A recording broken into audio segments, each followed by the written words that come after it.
Di luar spekulasi yang berangan-angan, ada petunjuk yang kokoh tentang realitas yang tak terlihat ini yang Yesus sebut sebagai rumah Bapakku.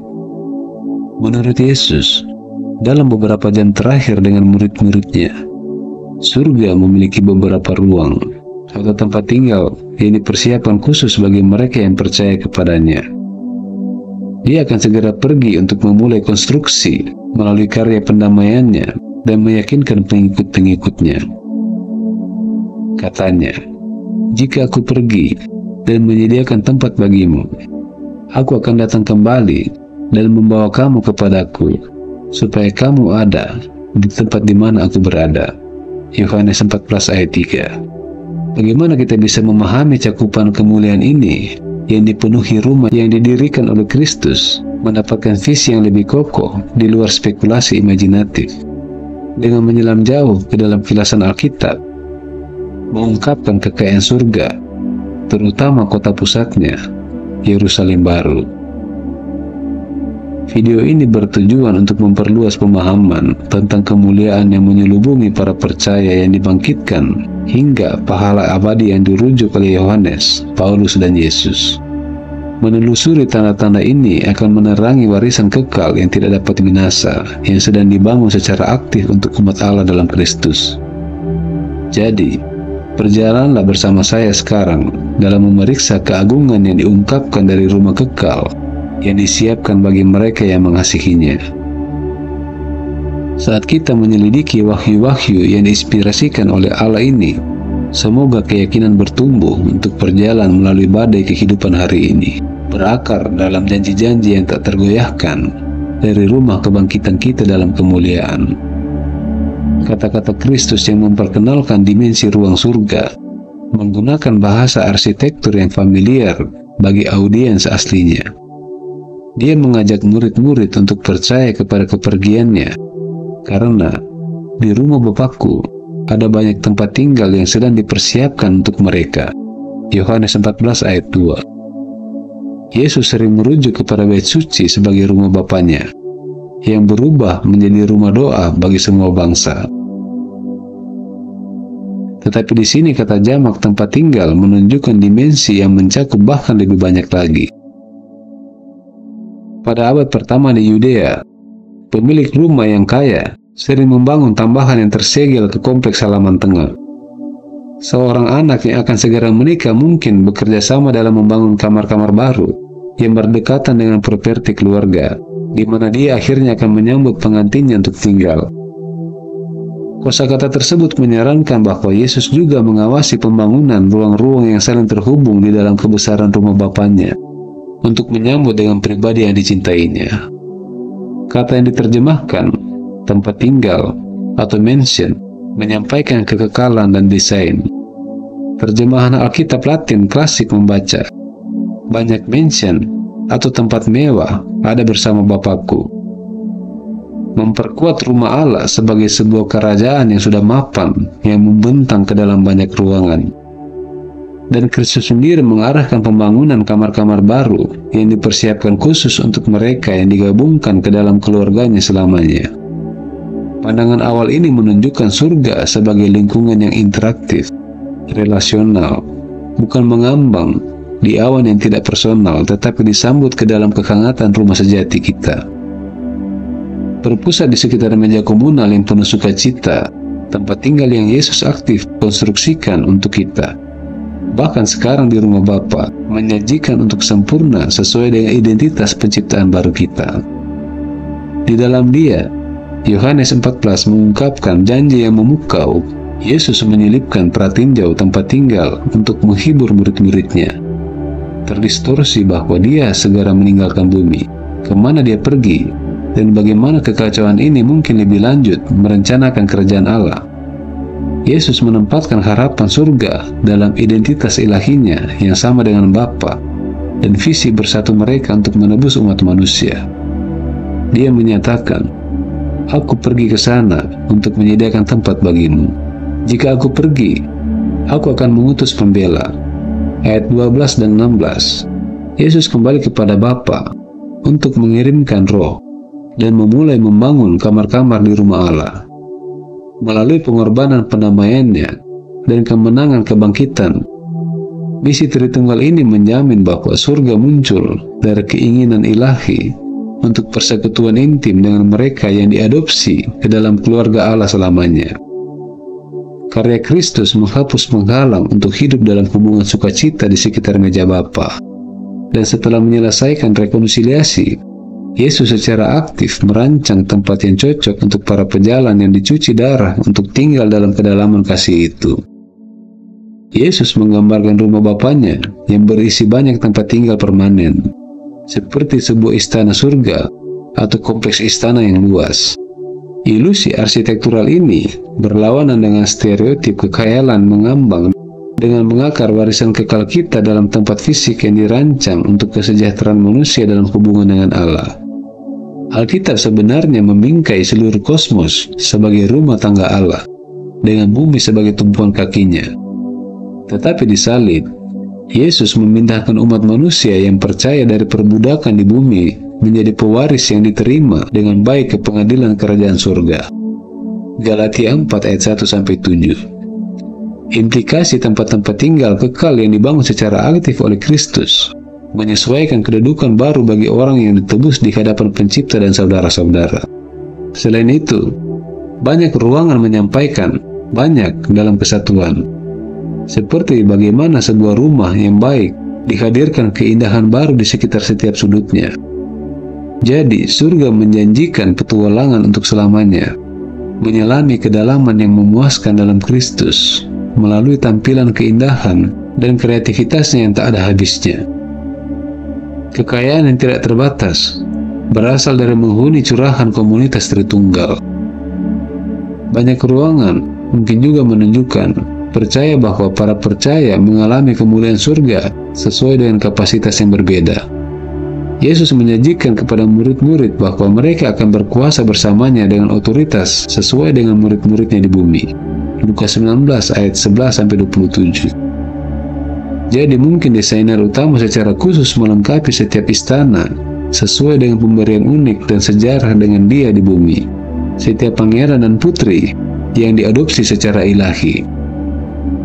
Dari ayat-ayat Alkitab yang mengungkapkan keajaiban surga, Wahyu 21-22 menawarkan detail paling rinci tentang kota suci yang disebut Yerusalem Baru, yang berfungsi sebagai ibu kota pusatnya.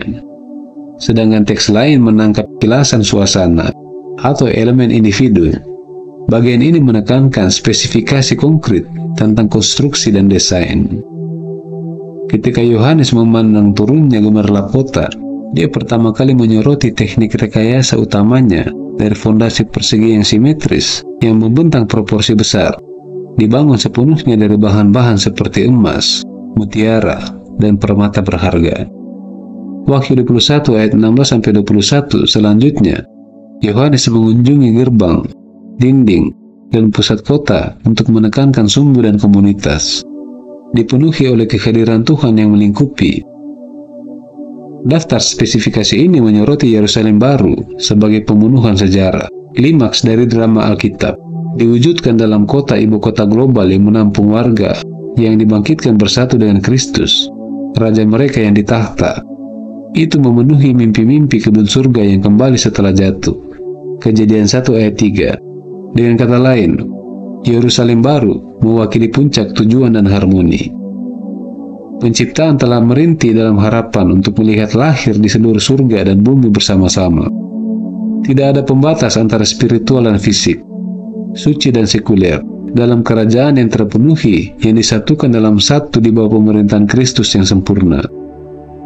Detail-detail itu menyoroti hati yang tercengang terhadap pemberi kota yang mempesona.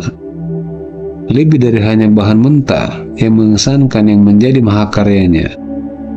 Wahyu pasal 21 menyoroti substansi yang luar biasa mewah yang terdiri dari Yerusalem Baru, emas murni, mutiara mamut, dan warna permata yang mempesona.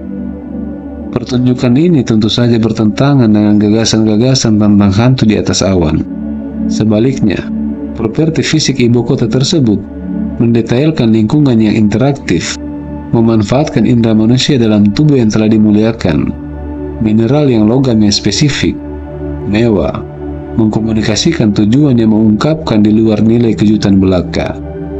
Pertimbangkan bagaimana kilauan dan kelenturan emas membuatnya cocok untuk perhiasan mewah untuk menghormati kerajaan. Begitu pula mutiara dan batu mulia yang tumbuh secara alami berkonsentrasi pada keindahan warna, mencerminkan perhatian tukang yang mahir terhadap keindahan. Begitu juga bahan media berharga. Yerusalem baru menunjukkan peran kota sebagai tempat duduk utama pemerintahan ilahi. Infrastruktur emasnya menghormati Kristus, Raja tertinggi yang memerintah dalam kesatuan simbiotik dengan Bapanya. Orang percaya menemukan nilai dalam ekonomi Allah yang meningkat dengan akses tanpa hambatan ke kekuatan dan kelembutan yang tak terbatas dalam pelukan Tritunggal. Tidak ada pemisahan antara ilahi dan manusia lagi, dan kemurnian di seluruh kota menceritakan kesuksesan karya penebusan Kristus untuk menebus dan menyelamatkan seluruh ciptaan. Jadi dengan melihat kekayaan bahan kota ibu kota yang spektakuler, kita mendapat gambaran ulang identitas dan otoritas manusia dalam kerajaan Allah. Dikelola di bawah pemerintahan yang sempurna, kota yang indah dan tak terbatas ini menancapkan kaki kita dengan kuat ke dalam warisan kerajaan sebagai putra-putri raja. Visi Wahyu mengungkapkan detail tentang Yerusalem baru yang mencerminkan restorasi surga Taman Eden dalam Kejadian. Dalam unsur tematik ini, memberikan konteks interpretatif menyoroti karya penebusan Kristus di seluruh Alkitab untuk membatalkan kutukan pemberontakan manusia pada awalnya. Perhatikan terlebih dahulu geometri. Kota suci turun ke bumi baru yang sepenuhnya ditebus sebagai kota sempurna. Wahyu pasal 20 ayat 1-6. Sebaliknya dengan bangga, Zigurat segitiga Babel melambangkan jangkauan ke langit. Sebaliknya, Yerusalem baru yang berbentuk kubus mengingatkan kita pada tempat paling kudus di Bait Suci Israel, menandakan kediaman utama Allah dengan umat manusia yang dipulihkan melalui salib. Selain itu, Wahyu menggambarkan sebuah adegan dengan nada Eden. Kemudian malaikat menunjukkan kepadaku sungai air kehidupan, jernih seperti kristal, mengalir dari tahta Allah dan anak domba ke tengah jalan besar kota. Wahyu pasal 22 ayat 1. Hidup yang tidak terbatas dan inti dari kemakmuran muncul di sekitar hadirat Allah yang dimanifestasikan, membalikan kutukan Kejadian 3 kembali ke desain asli. Lebih lanjut, dengan wajah Allah yang tidak disamarkan untuk tinggal langsung dengan umatnya. Wahyu pasal 21 ayat 22. Pohon kehidupan dari Kejadian muncul kembali, berlimpah-limpah, menghasilkan buah-buahan setiap bulan. Tidak ada perjanjian yang membatasi jarak antara Allah yang kudus dan manusia yang rentan terhadap kesalahan. Akhirnya, pintu-pintu bait Allah terbuka untuk komuni, kasih tatap muka, tanpa rasa takut di rumah taman yang selalu dimaksudkan sebagai puncak tampilan kemuliaan surga. Yerusalem baru menyoroti sentralitas Yesus Kristus yang memerintah atas semua, sebagai domba yang dibangkitkan yang telah disembelih. Ibu kota abadi ada untuk memperlihatkan keutamaan anak, sama seperti kehidupan dan pelayanannya di dunia yang memperlihatkan realitas kerajaan yang muncul melalui Injil. Wahyu pertama kali menggambarkan tahta Allah dan domba sebagai tempat bersama dari mana mengalir sungai kehidupan, mengalir transparan ke boulevard utama kota. Wahyu pasal 22 ayat 1. Darah kehidupan abadi ini mengalir keluar dari hadirat Bapa dan Kristus yang dimuliakan. Kemudian kita membaca bahwa Tuhan Allah yang Maha Kuasa dan anak domba itu tinggal sebagai terang, pusat terintegrasi yang menerangi seluruh Yerusalem baru. Wahyu pasal 21 ayat 22. Bahkan bahan konstruksi yang mengesankan seperti emas dan permata berdiri di bawah kemuliaan Kristus. Rasul Paulus mengajarkan kepada jemaat Korintus bahwa di hadapan tahta penghakiman surga Kristus, api akan menguji setiap pekerjaan duniawi, setiap percaya untuk menunjukkan kualitasnya, sementara tidak ada hukuman menanti mereka yang berada di dalam Kristus. Distribusi hadiah bervariasi berdasarkan apakah bahan bangunan kita terbukti tidak hancur atau mudah terbakar. Hal ini mengimplikasikan tingkat kehormatan di surga berdasarkan kesetiaan duniawi. Paulus menggunakan metafora konstruksi yang menempatkan Kristus sebagai satu-satunya fondasi yang pasti, dengan murid-murid menambahkan struktur yang berbeda di atasnya dari materi Injil. 1 Korintus 3 ayat 10-11. Beberapa membangun dengan elemen temporal seperti kebijaksanaan dunia atau strategi jasmani yang menyala di bawah api suci, tetapi yang lain memilih emas, perak, batu-batu mahal, karya-karya yang bersinar dengan karakter yang disempurnakan melalui roh. Setiap permata ketaatan, tindakan pengorbanan diri, atau pilihan diperkuat oleh iman dan untuk kemuliaan Allah, mengakumulasi kepentingan surgawi, memikul beban kekal. Sama seperti medali Olimpiade bersinar secara unik, meskipun semua atlet bertanding dengan baik, begitu juga kehormatan akhirat tampaknya sesuai dengan warisan unik kita, oksidasi dari karya yang tidak hancur oleh Kristus melalui kita. Matriks hadiah ini menguatkan makna saat ini. Mengetahui pengabdian saat ini menggerakkan kemuliaan yang akan datang. C.S. Lewis menggambarkan kapasitas surga yang diperluas, mencerminkan kapal yang lebih besar yang dapat mengandung kegembiraan. Penglihatan kita berkembang sebanding dengan bagaimana kita menggunakan itu untuk Kristus di bumi, melalui tindakan yang mencerminkan prioritas pengorbanannya, dengan merujuk pada penghargaan surgawi dan kewenangan. Kitab suci dapat menimbulkan pertanyaan, apakah ketidaksetaraan tetap ada dalam kekekalan? Tetapi konteks mengungkapkan, tidak ada hierarki bertingkat nilai di hadapan Allah, tetapi dimensi nuansa kemuliaan yang dimengerti dalam Kristus. Menurut peran unik kita di bumi, sebuah rumah tangga yang berkembang sering melibatkan panggilan yang berbeda antara anak-anak, tidak membandingkan nilai, tetapi saling melengkapi pertumbuhan individu dalam cinta keluarga. Demikian juga, hadiah ilahi menandakan Bapa yang menyesuaikan tempat yang cocok untuk masing-masing pewaris, yang diadopsi untuk bersinar dalam kontribusi kerajaan. Sebagai contoh, sebuah rumah yang dirancang dengan baik yang dibangun di atas lahan yang miring, memanfaatkan sudut pandang yang bervariasi. Ruangan utama dan dapur menikmati pemandangan spektakuler, terluas dari air terjun yang jauh, namun setiap pandangan terhubung melalui rumah yang sama yang berlimpah. Wahyu pasal 21 bahkan menggunakan batu fondasi permata untuk menggambarkan keragaman yang disatukan, yang diuraikan dalam identitas yang berpusat pada Kristus. Demikian juga kehormatan akhirat tampaknya tidak terurut, tetapi sukacita multidimensi saat kapasitas kita yang dibangkitkan berkembang dengan unik untuk mencocokkan area wawasan yang dipersonalisasi yang kita dapatkan dengan berjalan setia dengan Yesus di bumi.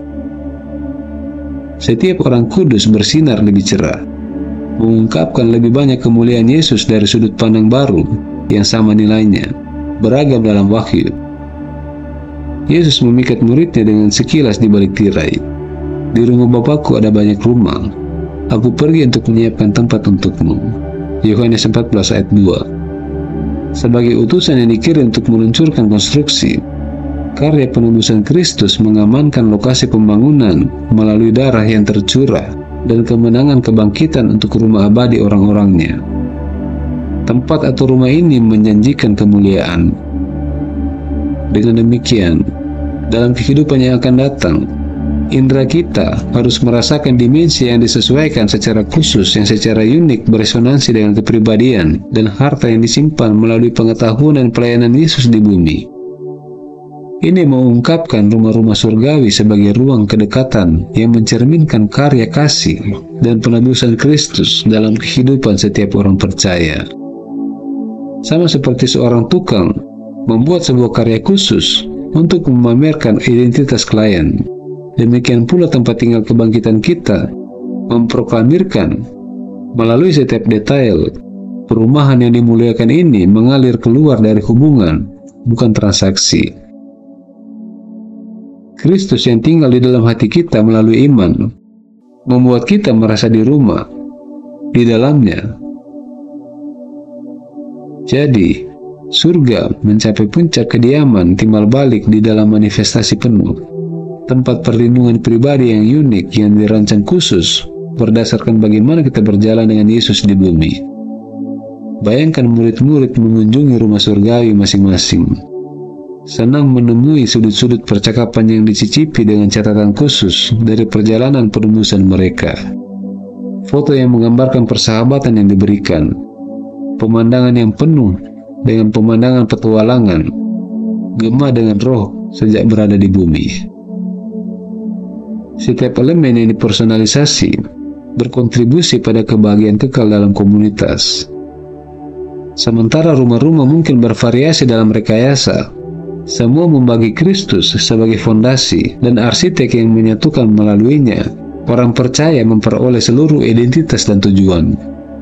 Tanpanya, tidak ada alasan untuk ruangan atau hadiah sama sekali. Jadi pada hari kebangkitan, semoga pandangan kagum pertama kita mendarat sepenuhnya pada wajah penyambutan Yesus yang membangun tempat-tempat yang begitu berbahagia dengan rahmat-Nya yang luar biasa. Apa kegembiraan kreatif menunggu untuk diungkapkan pada hari itu? Kita berdiri sebagai ahli waris bersama Kristus yang diadopsi untuk memerintah dalam kerajaan kekal yang ajaib. Hanya Dia yang menetapkan identitas kita yang tidak dapat diguncang melalui kasih karunia yang tak terbatas yang ditampilkan di kayu salib. Jadi, sementara memandang dengan kerinduan yang diperbaharui, tetapkan kagum kuat kembali pada hari ini. Tidak peduli tahap pertumbuhan rohani Anda saat ini, bersandarlah dengan percaya pada tukang bangunan utama sendiri yang menyatakan Anda sebagai bait sucinya. Melalui iman, Dia dengan penuh kasih menyiapkan tempat mewah yang sempurna di rumah Bapa kita semua. Amin.